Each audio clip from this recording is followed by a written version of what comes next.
And all these developments in the urban areas are coming up under NURM projects. Why I am telling this, that all the other previous projects have now been sidelined.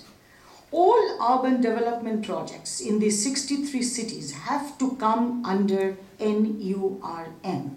You cannot have any other urban development projects from any other types of funding. That is very important for us to know. The last thing which I want to say is that there is a viability gap funding which actually is given by the state government, that is 40% funding of these projects. In some of the cities it has been given.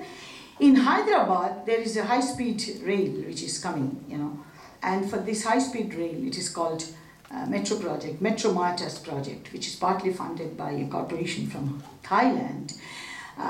They have not asked for any viability gap funding. Rather, they are giving a royalty to the state government. So there are huge advertisements that Hyderabad is getting this metro project free, which other cities are not getting. And what is this freeness? It is actually that the Martas Corporation have demanded real estate development and rail-related infrastructure as a part of that project. And the state government of Andhra Pradesh, which is having the Hyderabad city in it, this state government has promised to give a particular acre, huge acres of land.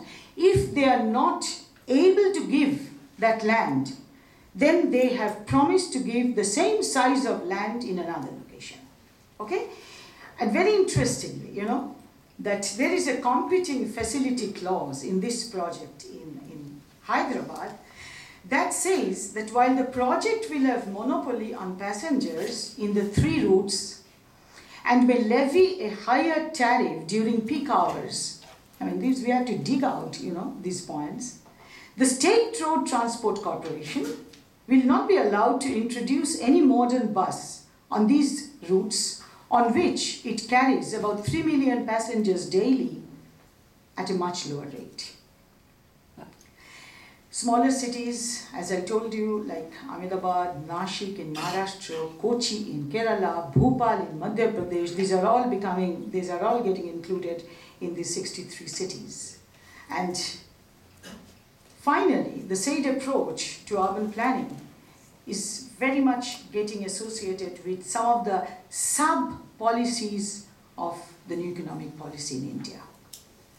And with this now, yes, some more 15 minutes time is there, Professor Tom? Yeah.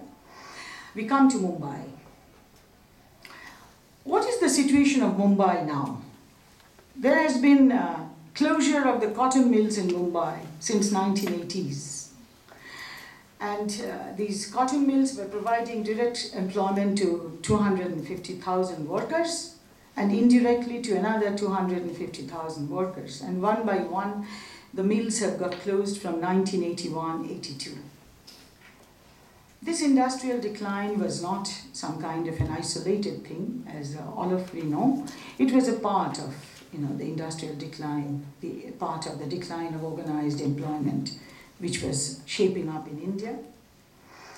And there has been a simultaneous changing image of the city, which has started getting floated, that Mumbai as the financial center, Mumbai as the offshore production center of India. That has been the latest image of the city. And there has been naturally a change in the planning perspective also. There has been a lot of competitive strategies that have introduced a lot of cost competition, fiscal conservation, tax incentives, and so on and so forth. Now, there is a Mumbai Metropolitan Regional Development Authority, MMRDA. Mumbai was earlier Bombay. Still we have problem, that always to call Mumbai, Bombay as Mumbai. And this MMRDA, in 1995, it came out with its plan of 15 years, up to 2016, and it totally started contradicting its former position of prioritizing decentralization and dispersal. In the new project, in the new plan, Mumbai was projected as the center of international trade, center of international finance, finance services, and high-tech industries. And therefore, this plan advocated for a more centralized investment in the metropolis. Very, very interestingly, this plan had a very disturbing resemblance to the 10-year vision plan submitted by Bombay First.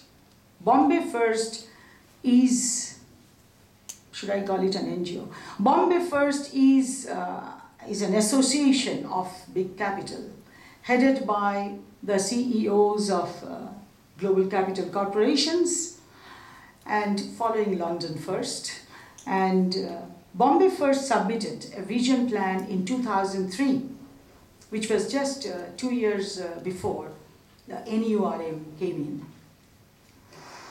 And there's a need to look at this plan also simultaneously with the plan of MMRDA, because this plan really talked about the regeneration and governmentality to be changed, and the changed governmentality to be legitimized, and also following which, what we have seen, the distinctions between state, civil society, and market got considerably blurred by this plan of Bombay First.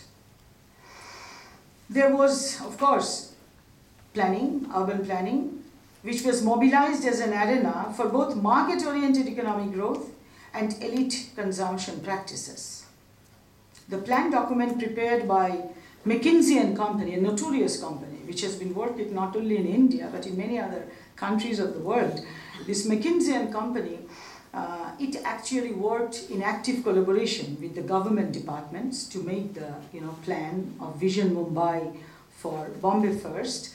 And it benchmarked Mumbai with 10 other cities. I mean, Hong Kong is one of those cities, London, New York, Singapore, Hong Kong, Shanghai, and all these. I mean, Sao Paulo also, because all these are having the same types of restructuration in the recent times.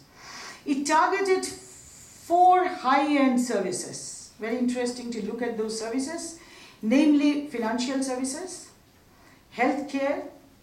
Mumbai is becoming a very important tertiary healthcare center, which is having its hospital networked with the hospitals all over the world. I must tell you that in Mumbai, the government hospitals, even now, are really good. The public hospitals in Kolkata cannot match with the public hospitals in Mumbai, but I would stop there because I don't know what will happen later. IT-enabled services and media or entertainment or telecom. In the coming years, the plan advocated either total privatization, this vision plan of Bombay First, or public-private partnership for projects in all these services. There has been an 8-lane expressway which is going from Mumbai to Pune, that has been, the management of that expressway is totally privatized now. In 2004, it got totally privatized. The vision identified job potentiality in construction, of course, in hotel, in tourism, in recreation, and all modern format retail. That would create 500,000 jobs in the next 10 years. And the target, target centers are upgraded museums, multipurpose indoor stadiums, convention centers, cafes and restaurants in the seafronts. The very important dockyard area of Mumbai is already a dilapidated area and it's on sale.